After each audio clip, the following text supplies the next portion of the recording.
Hello everyone, let's continue Cranium Chapter 8. की पहचान की पुष्टि करने के लिए परिवार के जीन के साथ तुलना करने हेतु उन्हें एक परीक्षण प्रयोगशाला में पहुंचाया गया। जब तक बुस्या अपने सोने के तंबू में वापस लौटी, रात के करीब 9 बज चुके थे।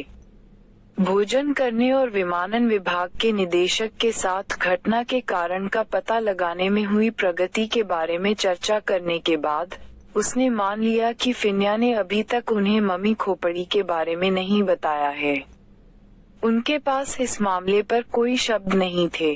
हालांकि वह आश्चर्यचकित थी, उसने फिन्या से पूछने की जहमत नहीं उठाई क्योंकि फिन्या ने पुष्टि की थी कि वह इसका ध्यान रखेगी। ऐसा नहीं था कि वह अपनी पूर्व सहपाठी से बात करना चाहती थी।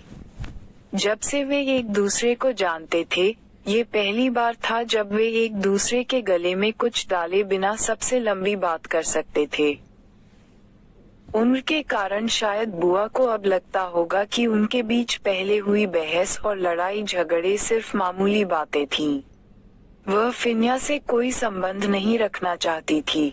यहाँ आना सिर्फ अनुभव के लिए नहीं था, बल्कि लोगों की मदद करने के लिए था।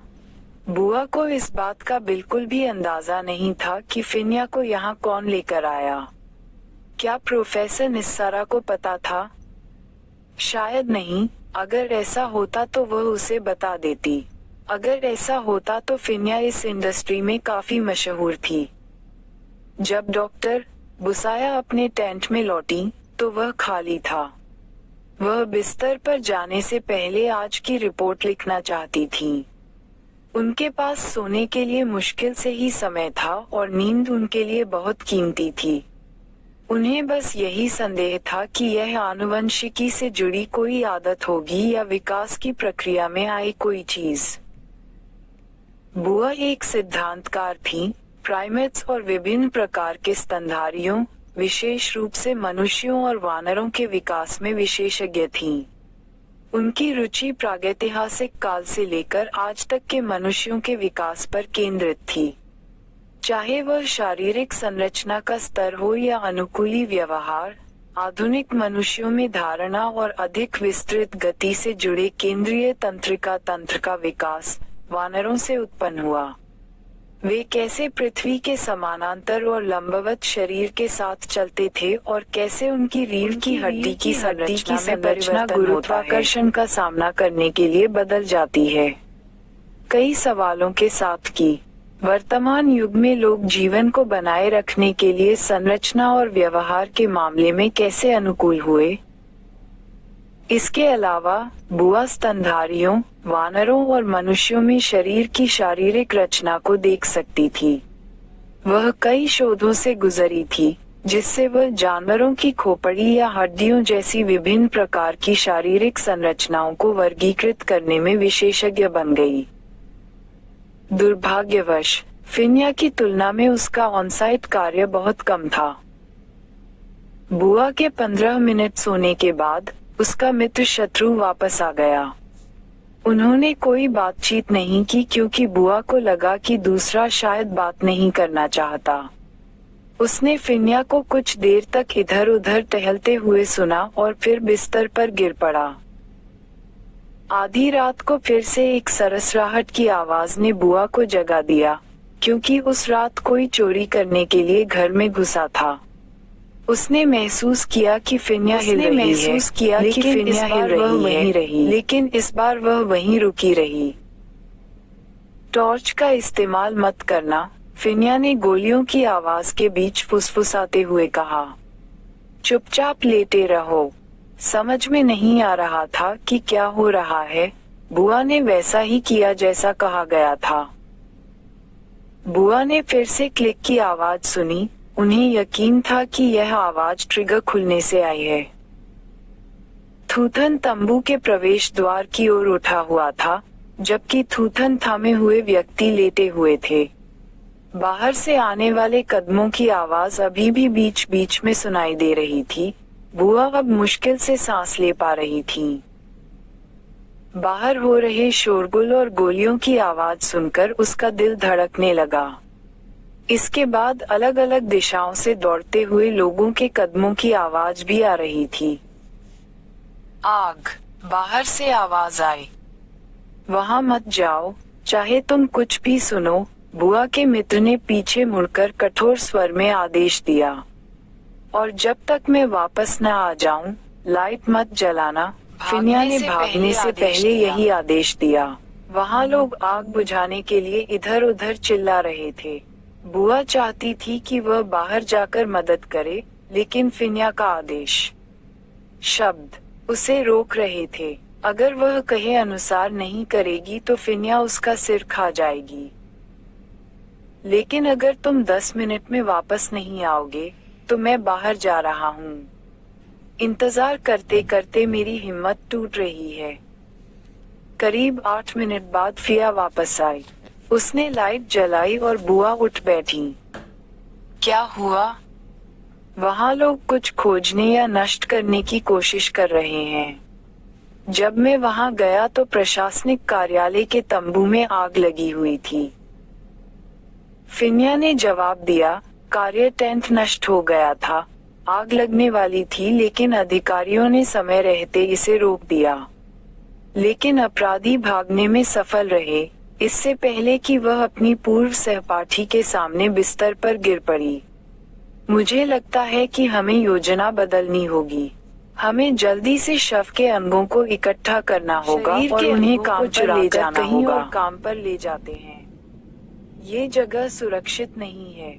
बहुत सारे चोर हैं और इलाका बहुत खुला है, इसलिए अधिकारी पूरे इलाके की निगरानी नहीं कर सकते। लेकिन तुम सुरक्षित हो, है ना? बुआ की धीमी आवाज ने बिना सोचे समझे पूछा और फिर घबराई हुई अपनी उंगली उठाकर अपना चश्मा ऊपर कर दिया। उसने दूसरी ओर देखने का नाटक किया। मैं ठीक हूँ। आवाज इतनी धीमी थी कि लगा कि कुछ अजीब सा है। तुमने कहा था कि काम के तंबू की तलाशी ली गई थी। बुस्या ने एक पल की चुप्पी के बाद फिर से पूछा। उसने अपने सिर को झुकाया। अब हम कहाँ जाएंगे? कल तुम प्रोफेसर को फोन करो, फिनिया ने उसे तुरंत जवाब दिया। पीड़ितों के अवशेषों को पहचान के लिए अनुसंधान भवन में रखने की अनुमति मांगो। यह वहाँ सुविधाजनक और सुरक्षित है। तुम्हारा क्या हाल है, फिनिया? मुझे पहले विदेश जाकर कुछ काम निपटाना होगा। पहले कुछ चीजें बाहर निकालो, फिया ने जवाब दिया। ठीक है, हमें ऐसा करना चाहिए, गुसाया ने कहा। आराम करो, कुमुद, अब सब ठीक है। बुआ ने सिर हिलाया और वापस लेट गई। क्या आपको अक्सर साइट पर ऐसा देखने को मिलता है? इस दुनिया में हर जगह ऐसे लोग हैं जो उन चीजों की लालसा करते हैं जो उनकी नहीं है। फिनिया ने शांत स्वर में कहा। मैं सहमत हूँ।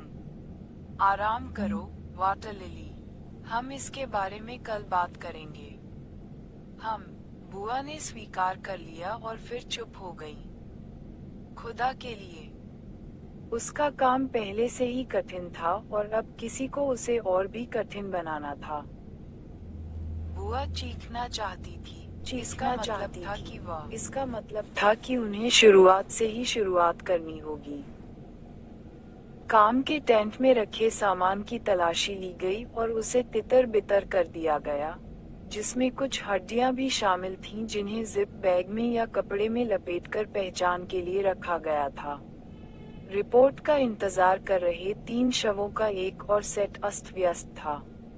इसका मतलब था कि उनका 1 हफ्ते से ज्यादा का काम फिर से शुरू करना होगा।